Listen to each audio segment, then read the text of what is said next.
તો રાજકોટના રતનપરમાં ક્ષત્રિય અસ્મિતા મહાસંમેલન આયોજિત થયું હતું, જેમાં રાજ્યભરમાંથી ક્ષત્રિયો ઉમટી પડ્યા।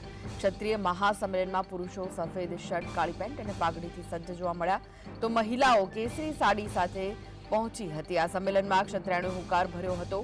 ગોહિલવાડના વાસુદેવસિંહે હુંકાર ભરતા અમારી તલવારો બુઠ્ઠી નથી તેમ કહ્યું હતું, તો મહિલા આગેવાન તૃપ્તિબા રાઉલે હુંકાર ભર્યો। પરિણામ જે આવે પણ લડી લેવું છે અને સ્વાભિમાન સાથે સમાધાન નહીં કરવામાં આવે તેમ કહ્યું હતું।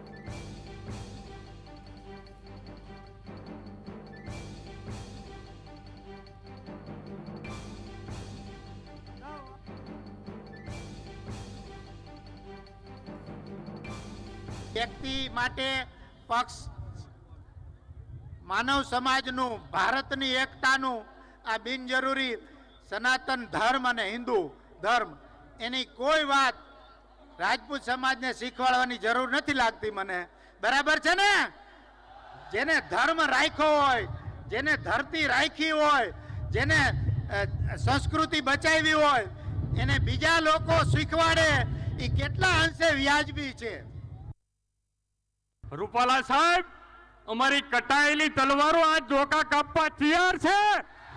કોઈ અમારી સામે તૈયાર થાય તો આજ અમારે કોઈ અન્ય સમાજ સામે વાંધો નથી।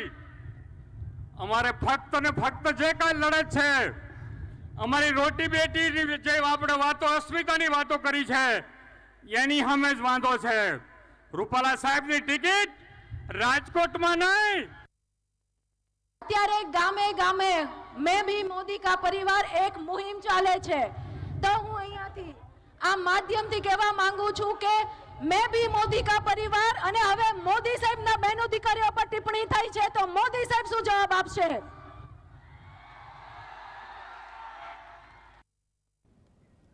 તો આ વિશે જ વધુ વાત કરવા માટે સ્ટુડિયોથી જોડાઈ ગયા છે સહયોગી અનિલ પટેલ। અનિલ, કાલનું જે સંમેલન, મહાસંમેલન, ઘણા બધા રાજપૂતો ઉપસ્થિત રહ્યા, મોટી સંખ્યામાં જોવા મળ્યા રાજપૂતો, સાથે જ ઘણી બધી તેમણે વાત કરી।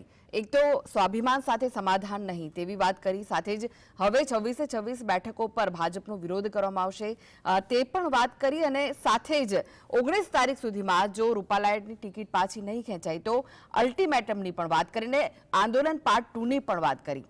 કેવી રીતે જોઈ શકાય સમગ્ર? જો તમે મેને પોલિટિકલ રીતે જુઓ, દબાણ શક્તિ પ્રદર્શન રીતે જુઓ તો બિલકુલ ક્ષત્રિયોનું આ જે આખું કાર્યક્રમ હતું તે એક શક્તિ પ્રદર્શન દેખાડવામાં, કરવામાં અને સરકારને બતાવવામાં સફળ રહ્યા છે એવું લાગે છે। જે રીતે આખું કાર્યક્રમ મેનેજ થયું અને એક એક વક્તાઓ જે આવીને પોતાની વાત રજૂ કરી, જે રીતે ચીમકી, ધમકી કે પછી ભાજપના બહિષ્કારની વાત કરી, એ પણ તમામ વસ્તુ થઈ। પણ મહત્વની વાત એ છે કૃષ્ણા કે એની અંદર એવા તમામ લોકો દેખાયા જેમણે એ વાત પણ કહી કે રાજાઓ કે રાજવીઓના સમયમાં કેવી પરિસ્થિતિ હતી, તેઓએ શું આપ્યું, બધાને ખબર છે ક્ષત્રિયોએ શું આપ્યું છે, દેશને કરવામાં શું આપ્યું છે। સાથે જે રીતે ચીમકીઓ ઉચ્ચારાઈ છે, મને લાગે છે કે એનું નુકસાન જે છે કદાચ આ જે સમગ્ર આંદોલન છે એને થઈ શકે છે। બીજી એક વાત એ ધ્યાનમાં આવી કે કેટલાક લોકોએ એવું પણ જણાવ્યું કે જો તમે ક્ષત્રિયોને આપો તો 500 ને પાર થઈ શકે છે। એટલે કે મહત્વાકાંક્ષા જે છે એ ક્ષત્રિયોમાં હવે જાગી છે કે કમસે કમ અમારી પાસે અમારો સાંસદ ન હોય, કારણ કે એક વાત આખી જે ગઈ હતી થોડા સમયમાં કે પશ્ચિમી ઉત્તર પ્રદેશ જતા રહો, તમે રાજસ્થાન જતા રહો, ગુજરાત આવો, મધ્યપ્રદેશ જતા રહો, હરિયાણા જતા રહો, આ 5-6 રાજ્યોમાં જ્યાં ક્ષત્રિયો મોટી સંખ્યામાં છે। દક્ષિણ ભારતમાં એટલા માટે ક્ષત્રિયો કે એવી વાત નથી આવતી કારણ કે ત્યાં ચોલ વંશ કે એવા વંશો પ્રમાણે તમામ લોકો દ્રવિડો જે છે એ જાણ્યા, એમાં ક્ષત્રિય કે તમામ વસ્તુઓની એટલી બધી જે માન્યતા રહી નથી। એટલે આ તમામ મુહિમ જે છે તમે જુઓ, ગુજરાત, રાજસ્થાન, એ જે આખો વિસ્તાર છે એ ત્યાં વધારે પડતું જોયું। એટલે કે જ્યાં આર્યો રહ્યા સંસ્કૃતિ પ્રમાણે, ત્યાં એની ભાવનાત્મક દૃષ્ટિથી જોડાવ જે છે તમામ જગ્યાઓ પર રહી છે। એ તમામ લોકો વચ્ચે રોટી બેટીનો પણ સંબંધ હોય છે। અને હવે ભાજપના શાસનમાં પશ્ચિમ ઉત્તર પ્રદેશ તમે જુઓ કે પછી રાજસ્થાન જુઓ, ક્ષત્રિયોને ટિકિટો આપવાની જે કામગીરી છે એ ઓછી કરવામાં આવી છે ભાજપમાં। ભાજપને એવું લાગે છે કે જો ક્ષત્રિયોને ટિકિટ કાપવાથી ઓબીસીને ખુશ કરી શકાય, કારણ કે દેશનું 52 થી 55% હિસ્સો જે છે એ ઓબીસી સમાજમાંથી આવે છે. ગુજરાતમાં પાટીદારો ઓબીસીમાં નથી આવતા, પણ ઉત્તર પ્રદેશમાં પાટીદારો ઓબીસીમાં આવે છે, મૌર્ય પાટીદારો ત્યાં છે એ ઓબીસીમાં આવે છે. અનેક એવી જાતો છે જે અહીંયા ઓબીસીમાં નથી આવતી, પણ ત્યાં ઉત્તર પ્રદેશમાં ઓબીસીમાં આવે છે. એસસી એસટી એ તમામ કાસ્ટમાં આવે છે.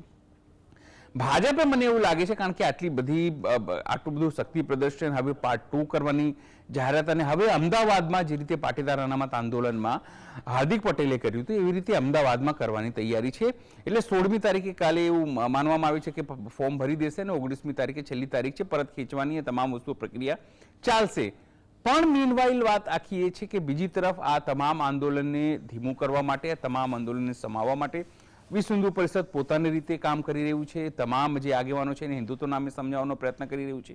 બીજી એક વાત કે સંતો જે છે, જેને જનરલી હું કહેતો હોઉં છું, જે લોકો હિન્દુત્વ અને વડાપ્રધાન નરેન્દ્ર મોદીને સૌથી વધારે સમર્થન આપે છે, અને સમર્થન કોને આપવું કોને ના આપવું એનું વ્યક્તિગત છે, પણ જ્યારે તમારે વાસ્પ એટલે કે મોટા દૃષ્ટિકોણથી જોવાનું હોય તો તમારે એ જોવાનું હોય કે સમાજ કઈ દિશામાં જઈ રહ્યું છે. સંતોની હું વાત કરું છું, અને એમને કયા દિશામાં જવું જોઈએ.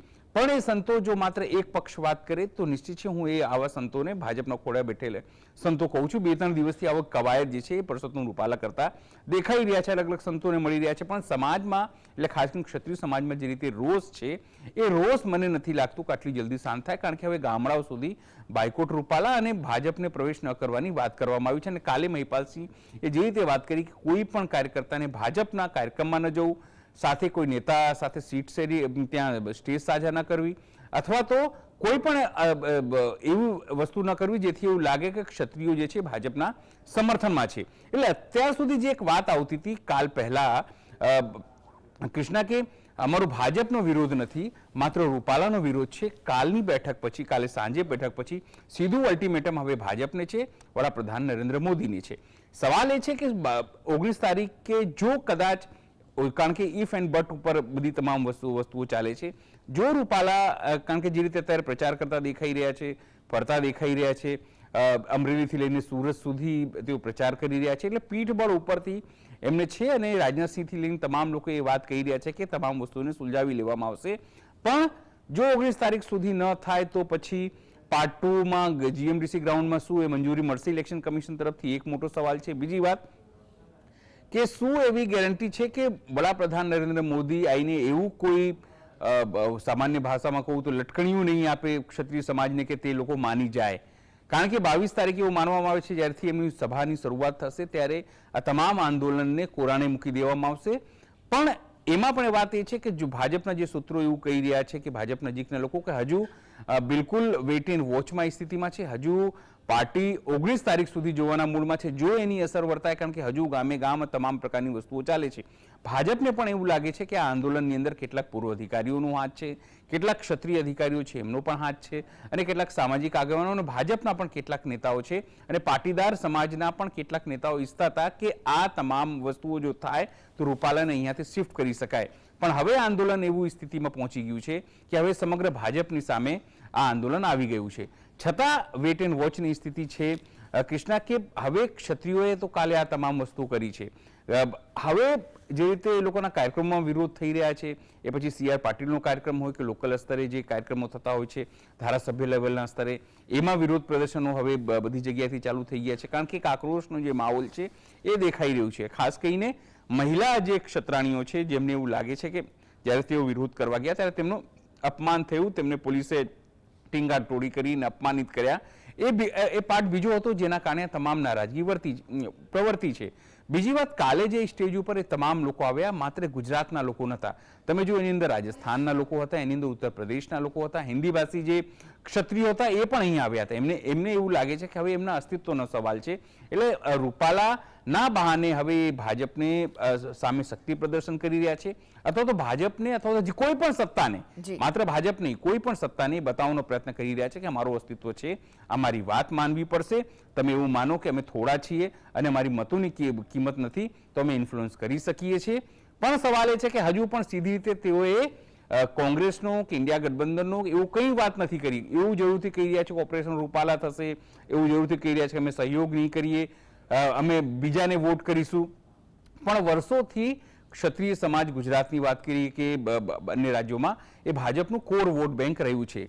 હવે એમના ઉપર તમામ વસ્તુઓ આવી છે તો હવે એ કઈ રીતે મતદાનની પેટર્ન કરશે, જો એમની વાત ન બની તો એ 19, 20, 22 તારીખ સુધી, તો પછી એ શું કરશે, એની રણનીતિ તેઓ પાર્ટ 2 માં જાહેર કરશે કે પછી એ તમામ આંદોલન છે એને ઠંડુ પાડવાનું અથવા બે ભાગમાં વહેંચવાનું પ્રયત્ન થશે, તો એ તમામ વસ્તુ થશે. એ જરૂરથી એક જોવા જેવી બાબત રહેવાની છે. એટલે હજુ આપણને 4-5 દિવસ જરૂરથી જોવાનું રહેશે કે કયા પ્રકારની જે કેમિસ્ટ્રી છે એ ભાજપ અને ક્ષત્રિય આગેવાનો વચ્ચે બેસે છે. જી કૃષ્ણા. જી, આભાર અનિલ સમગ્ર માહિતી